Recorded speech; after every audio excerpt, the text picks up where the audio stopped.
மத்தேயு 13. இயேசு அன்றைய தினமே வீட்டிலிருந்து புறப்பட்டு போய் கடலோரத்திலே உட்கார்ந்தார். திரளான ஜனங்கள் அவரிடத்தில் கூடி வந்தபடியால் அவர் படவில் ஏறி உட்கார்ந்தார். ஜனங்கள் எல்லாரும் கரையிலே நின்றார்கள். அவர் அநேக விசேஷங்களை உவமைகளாக அவர்களுக்குச் சொன்னார். கேளுங்கள், விதைக்கிறவன் ஒருவன் விதைக்க புறப்பட்டான். அவன் விதைக்கையில் சில விதை வழியருகே விழுந்தது.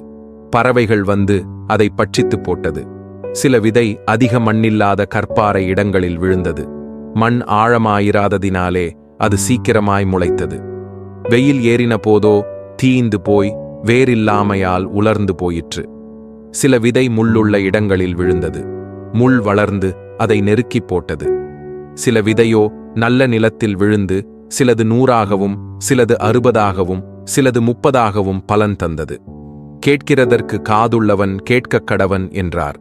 அப்பொழுது சீஷர்கள் அவரிடத்தில் வந்து, ஏன் அவர்களோடே உவமைகளாகப் பேசுகிறீர் என்று கேட்டார்கள். அவர்களுக்கு அவர் பிரதியுத்தரமாக, பரலோக ராஜ்யத்தின் இரகசியங்களை அறியும்படி உங்களுக்கு அருளப்பட்டிருக்கிறது, அவர்களுக்கோ அருளப்படவில்லை. உள்ளவன் எவனோ அவனுக்கு கொடுக்கப்படும், பரிபூரணமும் அடைவான். இல்லாதவன் எவனோ அவனிடத்திலிருந்து உள்ளதும் எடுத்துக்கொள்ளப்படும். அவர்கள் கண்டும் காணாதவர்களாயும் கேட்டும் கேளாதவர்களாயும் உணர்ந்து கொள்ளாதவர்களாயும் இருக்கிறபடியினால் நான் உவமைகளாக அவர்களோடே பேசுகிறேன். ஏசாயாவின் தீர்க்கதரிசனம் அவர்களிடத்தில் நிறைவேறுகிறது. அதாவது, காதார கேட்டும் உணராதிருப்பீர்கள், கண்ணார கண்டும் அறியாதிருப்பீர்கள். இந்த ஜனங்கள் கண்களினால் காணாமலும் காதுகளினால் கேளாமலும் இருதயத்தினால் உணர்ந்து மனந்திரும்பாமலும் நான் அவர்களை ஆரோக்கியமாக்காமலும் இருக்கும்படியாக அவர்கள் இருதயம் கொழுத்திருக்கிறது. காதால் மந்தமாய் கேட்டு தங்கள் கண்களை மூடிக்கொண்டார்கள் என்பதே. உங்கள் கண்கள் காண்கிறதினாலும் உங்கள் காதுகள் கேட்கிறதினாலும் அவைகள் பாக்கியமுள்ளவைகள். அநேக தீர்க்கதரிசிகளும் நீதிமான்களும் நீங்கள் காண்கிறவைகளைக் காணவும் நீங்கள் கேட்கிறவைகளை கேட்கவும் விரும்பியும் காணாமலும் கேளாமலும் போனார்கள் என்று மெய்யாகவே உங்களுக்குச் சொல்லுகிறேன். ஆகையால் விதைக்கிறவனைப் பற்றிய உவமையை கேளுங்கள். ஒருவன் ராஜ்யத்தின் வசனத்தை கேட்டும் உணராதிருக்கும்போது பொல்லாங்கன் வந்து அவன் இருதயத்தில் விதைக்கப்பட்டதை பறித்துக் கொள்ளுகிறான். அவனே வழியருகே விதைக்கப்பட்டவன். கற்பாறை இடங்களில் விதைக்கப்பட்டவன் வசனத்தை கேட்டு உடனே அதை சந்தோஷத்தோடே ஏற்றுக்கொள்ளுகிறவன். ஆகிலும் தனக்குள்ளே வேறில்லாதவனாய் கொஞ்ச காலமாத்திரம் நிலைத்திருப்பான். வசனத்து நிமித்தம் உபத்திரவமும் துன்பமும் உண்டானவுடனே இடரலடைவான். முள்ளுள்ள இடங்களில் விதைக்கப்பட்டவன் வசனத்தை கேட்கிறவனாயிருந்தும் உலகக் கவலையும் ஐசுவரியத்தின் மயக்கமும் வசனத்தை நெருக்கிப் போடுகிறதினால் அவனும் பலனற்று போவான். நல்ல நிலத்தில் விதைக்கப்பட்டவனோ வசனத்தை கேட்கிறவனும் உணர்கிறவனுமாயிருந்து 100ஆகவும் 60ஆகவும் 30ஆகவும் பலன் தருவான் என்றார். வேறொரு உவமையை அவர்களுக்குச் சொன்னார். பரலோக ராஜ்யம் நல்ல நிலத்தில் விதைக்கப்பட்ட நல்ல விதையை விதைத்த மனுஷனுக்கு ஒப்பாயிருக்கிறது. மனுஷர் நித்திரை பண்ணுகையில் அவனுடைய சத்துரு வந்து கோதுமைக்குள் களைகளை விதைத்துவிட்டு போனான்.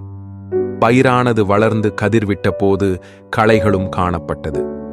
வீட்டெஜமானுடைய வேலைக்காரர் அவனிடத்தில் வந்து, ஆண்டவனே, நீர் உமது நிலத்தில் நல்ல விதையை விதைத்தீர் அல்லவா? பின்னை அதில் களைகள் எப்படி உண்டானது என்றார்கள். அதற்கு அவன், சத்துரு அதை செய்தான் என்றான். அப்பொழுது வேலைக்காரர், நாங்கள் போய் அவைகளை பிடுங்கிப் போட உமக்குச் சித்தமா என்று கேட்டார்கள்.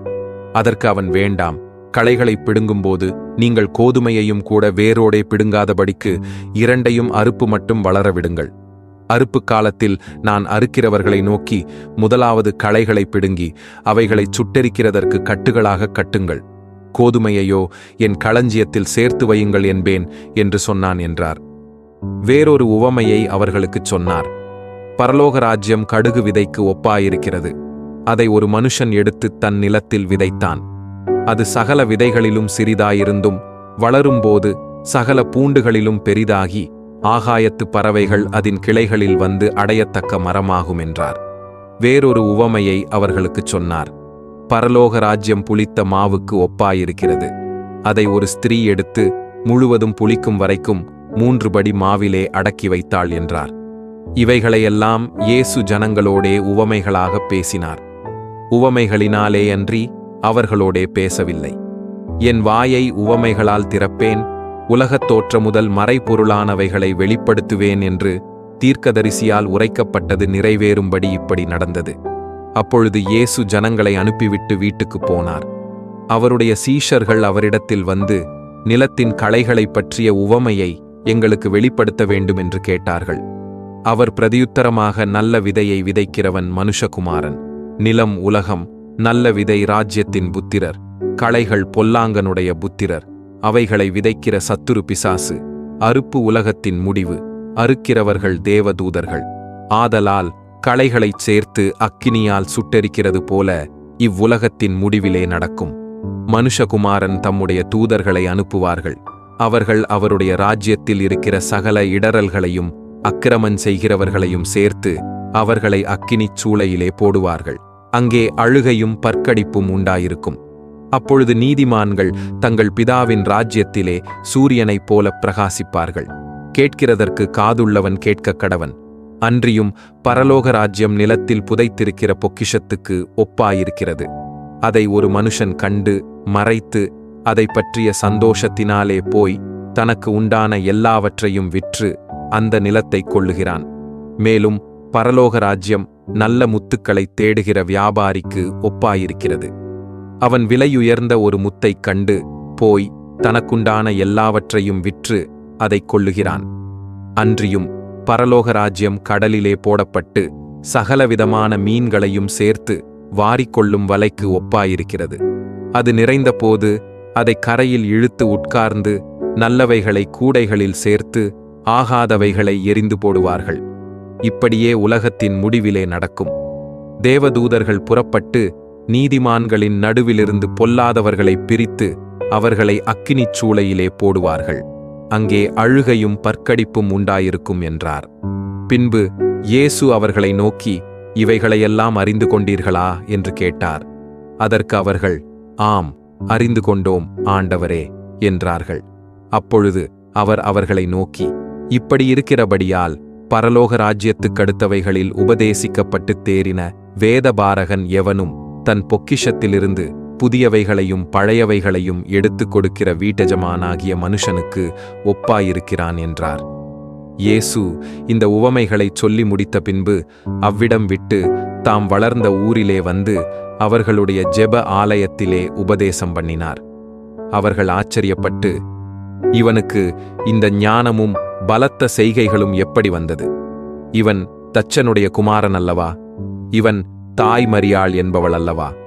யாக்கோபு, யோசே, சீமோன், யூதா என்பவர்கள் இவனுக்குச் சகோதரர் அல்லவா? இவன் சகோதரிகள் எல்லாரும் நம்மிடத்தில் இருக்கிறார்கள் அல்லவா? இப்படி இருக்க இதெல்லாம் இவனுக்கு எப்படி வந்தது என்று சொல்லி அவரை குறித்து இடறலடைந்தார்கள். இயேசு அவர்களை நோக்கி, தீர்க்கதரிசி ஒருவன் தன் ஊரிலும் தன் வீட்டிலுமேயன்றி வேறெங்கும் கனவீனமடையான் என்றார். அவர்களுடைய அவிசுவாசத்து நிமித்தம் அவர் அங்கே அநேக அற்புதங்களைச் செய்யவில்லை.